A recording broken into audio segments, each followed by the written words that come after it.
आज हम पढ़ने जा रहे हैं लेक्चर 1 में एडवेंट ऑफ यूरोपियंस, जिसमें हम सबसे पहला टॉपिक जो देखेंगे वो है factors behind the coming of Europeans. Europeans के साथ भारत के जो ट्रेड रिलेशंस हैं वो एंशियंट टाइम से एग्जिस्ट करते हैं। इस व्यापार का जो मुख्य कारण था वो थे मसाले। अब आपको पता है कि यूरोपियन देश जो हैं वो टेम्परेट रीजन में एग्जिस्ट करते हैं, जहाँ पे मसालों का उगना पॉसिबल नहीं था। ठीक है, उन मसालों के लिए अब यूरोपियंस अच्छी कीमतें देने को तैयार रहते थे। इस ट्रेड का जो बेनिफिट है वो इंडिया को होता था। ये सारा व्यापार रेड सी, मेडिटेरेनियन सी या फिर हम कह सकते हैं वेस्ट एशिया के थ्रू होता था। मैं आपको ये मैप में बता देता हूँ कि रेड सी कौन सा एरिया है और मेडिटेरेनियन सी कौन सा एरिया है। ये जो एरिया आप देख रहे हैं गल्फ गल्फ कंट्रीज के सराउंडिंग में, ये एरिया है आपका रेड सी। ठीक है, और ये जो एशिया और यूरोप को ज्वाइन करने वाला दूसरा सी है, इसको हम कह रहे हैं मेडिटेरेनियन सी। ठीक है जी। अब यूजुअली जो ट्रेड होता था वो हमेशा ओरिएंटल गुड्स का ही रहता था। अब आप पूछेंगे जी सर कि ओरिएंटल गुड्स क्या रहती हैं? तो ओरिएंटल गुड्स हम कहते हैं जड़ी बूटियों को, मसालों को, जो कि हमारे इंडिया में ट्रेडिशनली पाई जाती थी। ठीक है जी। अब दूसरी बात यह है कि इस्लाम आने के बाद भी, मतलब जो मिडिएवल हिस्टोरिकल पीरियड है, उस टाइम पे भी वेस्ट एशिया के साथ हमारा जो था इंडिया का व्यापार बना रहा। उस समय अरेबिक ट्रैवलर्स, जिन्हें मूर्स कहा जाता था, इसको अंडरलाइन कर लो, मूर्स को इंपॉर्टेंट टर्मिनोलॉजी है। अरेबिक ट्रैवलर्स जिन्हें मूर्स कहा जाता था, वे इस व्यापार को आगे बढ़ाने में मुख्य सहायक रहे। ठीक है जी। लेकिन मिडीवल 18th सेंचुरी में ऑटोमन एम्पायर एस्टैब्लिश हो चुका था, जिसमें वेस्ट एशिया के ऊपर ऑटोमैन्स का राज था।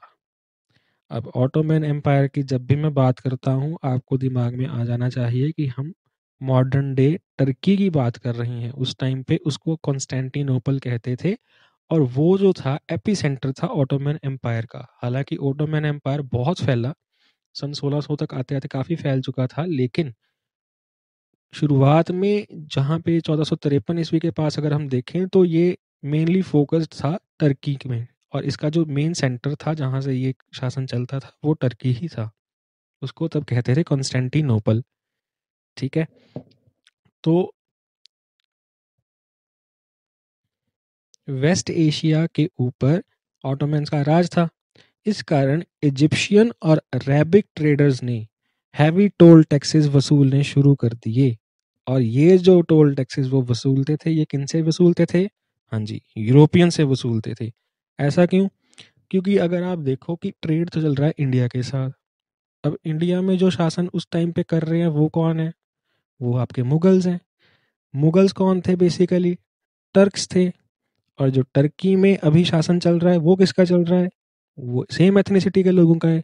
तो उनकी आपस में एफिनिटी अच्छी थी। लेकिन यूरोपियंस की एथनिसिटी अलग होने के कारण, उनसे ट्रेड में कंपटीशन होने के कारण, उनसे वो अब हैवी टोल टैक्सेस वसूलने लग गए अगर उनको ट्रेड करना है इंडिया के साथ। ठीक है, अभी ये मैं आपको बताता हूँ कि उस टाइम पे यूरोपियंस की जो ट्रेड एक्टिविटीज़ थी वो काफ़ी अपनी चरम सीमा पे थी, तो काफ़ी वो राइज कर रहे थे इकोनॉमिकली। ठीक है जी, जिसके कारण उनकी ओरिएंटल गुड्स की डिमांड वो भी बढ़ती जा रही थी। अब हैवी टोल टैक्सेस से जो इंडिया से गुड्स यूरोप में आती थी वो सब महंगी पड़ने लग गई। एज ए रिजल्ट क्या हुआ? यूरोपियंस ने कोई नया रास्ता खोजना चाहा। ठीक है, ये देखो कि यूरोपियंस जो हैं वो है मीट ईटर्स। ठीक है, मसालों का उनको पूरा स्वाद पड़ा हुआ था ऑलरेडी। अब जब उन्होंने देखा कि टर्क्स ने हैवी टोल टैक्सेस इम्पोज कर दिए हैं उनके ऊपर, तो उनको तो मसाले चाहिए थे, चाहे कम कीमत पे चाहे ज़्यादा कीमत पे। तो उन्होंने एक तरह से मैं कहूँगा कि बेस्ट मेथड ये खोजा कि हम क्यों ना एक नया ट्रेड रूट खोज लेते हैं, जिससे कि हमारा जो है टोल टैक्सेस से जो हमारा पैसा नुकसान हो रहा है उसको हम भरपाई कर लेंगे। मतलब नए रास्ते में, अब जो नए रास्ते से ट्रेड करने के कारण, मतलब अब एक नया रास्ता खोजते हैं ताकि उनको टोल टैक्स ना देना पड़े। अब एक बात ये साइड पे लिख लो कि 1453 ईस्वी में ऑटोमन टर्क्स जो थे, कॉन्स्टेंटिनोपल कैप्चर किए जाने पर पेपर इंडस्ट्री में उनकी मोनोपोली हो गई, जो कि यूरोपियंस के लिए एक सरदर्द थी। ठीक है जी। अब हमें ये पढ़ना है कि European countries that try to rule over India, which are those European countries जिन्होंने ट्राई किया कि इंडिया पे हम शासन करेंगे। तो वो कौन कौन सी कंट्री थी जी? पोर्चुगल, इंग्लैंड, नीदरलैंड्स, डेनमार्क और फ्रांस। ठीक है। ज़्यादातर यूरोपियन कंट्रीज का जो नेविगेशन सिस्टम था वो बहुत स्ट्रांग था, और उस समय की राज व्यवस्था जो थी वहाँ के सेलर्स और ट्रैवलर्स को बहुत मोटिवेट करती थी। ठीक है।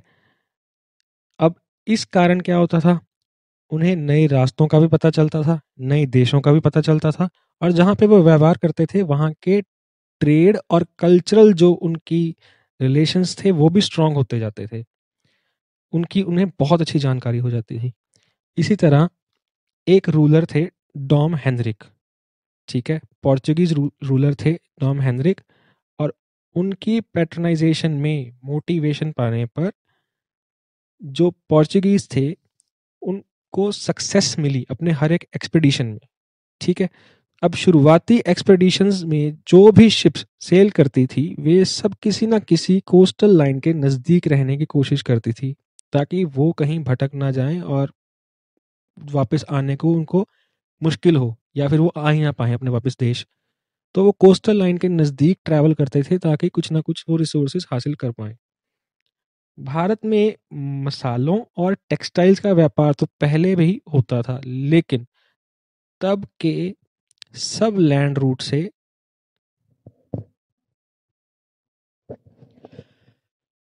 शुरुआती एक्सपेडिशंस में जो भी शिप्स सेल करती थी वे सब किसी ना किसी कोस्टल लाइन के नज़दीक रहने की कोशिश करती थी। भारत से मसालों और टेक्सटाइल का व्यापार तो पहले भी होता था, लेकिन वो सब लैंड रूट से by the help of Arabs, Gujaratis, Egyptians, उनकी हेल्प से होता था। ठीक है।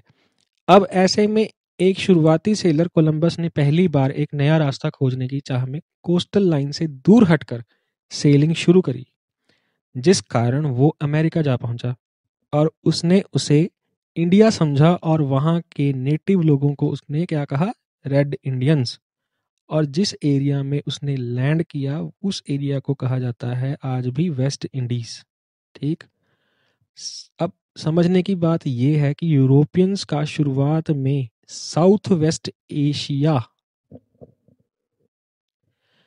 अब समझने की बात यह है कि यूरोपियंस का शुरुआत में साउथ वेस्ट इंडिया में आना कोई क्या कोइंसिडेंस था? जी नहीं, बिल्कुल नहीं, बल्कि ये एक सोचा समझा प्लान था। जिस समय यूरोपियंस ने इंडिया आना चाहा वो समय दिल्ली सल्तनत में टर्क्स का ही राज चल रहा था। अब दिल्ली में बैठे टर्क्स और वेस्ट एशिया में टर्क्स की एक दूसरे के साथ एफिनिटी थी। यूरोपियंस का लैंड रूट से एक्सेस लेना ट्रेड के लिए पॉसिबल था ही नहीं, और ये वो समय था जब नेविगेशनल टेक्नोलॉजी में मॉडर्नाइजेशन आ रही थी। उस समय Portuguese seller Vasco D gamma ने केप ऑफ गुड होप के रास्ते पर जाने का फैसला किया। इससे कुछ रिलेटेड एक टॉपिक है ब्लू वाटर पॉलिसी, उसको मैं आपको बाद में करवाऊंगा इसी लेक्चर में, वो इम्पॉर्टेंट रहेगा। साथ में एक और टॉपिक हम पढ़ेंगे, empire of Portugal in India, जब हम पोर्चुगीज का आगमन देखेंगे इंडिया में, उन्होंने कैसे शुरुआत की, कौन कौन से फोर्ट बनाए, कैसे वो वहाँ पे आगे अपने प्रोपेगेट करते हैं अपनी पॉलिसीज़ को। तो empire of Portugal in India मतलब एस्टेडो दा इंडिया, इसको भी हम बाद में पढ़ेंगे। अब साथ में हम ये देखते हैं कि Portuguese has twin objectives. Portuguese जो इंडिया आए थे उनके दो ऑब्जेक्टिव्स थे। एक ऑब्जेक्टिव तो ये था कि अरब और यूरोपियन राइवल्स जो उनके मतलब ओपोनेंट्स जो थे, अरब और यूरोपियन उनके ट्रेड में राइवल्स थे, उनको पछाड़ना था। दूसरा ऑब्जेक्टिव ये था कि अरब्स और टर्क्स उनकी पावर को कम करके अपनी पावर को बढ़ाना। इस ऑब्जेक्टिव को हासिल करने के लिए क्रिश्चियनिटी में अफ्रीका और एशिया के लोगों को कन्वर्ट करना चाहा उन्होंने। ठीक है। चाहे आइदर बाय हुक और बाय क्रुक, उन्होंने ये कहा कि अब जो क्रिश्चियनिटी अगर हम प्रोपेगेट करेंगे तो हमारे साथ लड़ने वाले जो लोग होंगे वो बढ़ जाएंगे और हमारी स्ट्रेंथ होगी इंक्रीज, ताकि हम अपने राइवल्स को डिफीट कर पाएं और अपने जो पॉलिटिकल और इकोनॉमिक मोटिव्स हैं उनको अचीव कर पाएं।